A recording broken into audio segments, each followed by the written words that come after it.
আলোচিত মামলা এমসি কলেজে গণধর্ষণের মামলায় আজকে 10 তারিখ ছিল। আজকে নারাজি দাখিলের জন্য স্যার একটা সময় রাখছেন যে যার নারাজি দাখিল করার থাকে নারাজি দাখিল করবে। আর মাহবুবুর রহমান রনির আজকে জামিন শুনানি হয়েছে। জামিন শুনানির পর এটা নামঞ্জুর হয়ে তাদেরকে আদালত জেল কাস্টডিতে পাঠিয়ে দেন। আর মোট আসামি চার্জশিটভুক্ত মোট আসামি 8 জন। 8 জনের বিরুদ্ধে মামলার চার্জশিট গঠন করা হয়েছে। আর 8 জনই 164 ধারায় জবানবন্দি প্রদান করছে।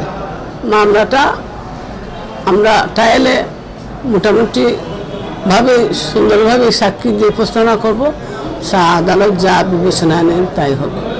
প্রায় মোট 52 জন সাক্ষী আছে। 52 জন সাক্ষী আছে, মোট সাক্ষী 52 জন। সর্বোত্তমভাবে চেষ্টা করব যাতে মামলাটা সাজা প্রদান করা যায়। সাক্ষী উপরে নির্ভর করে মামলা বিচার।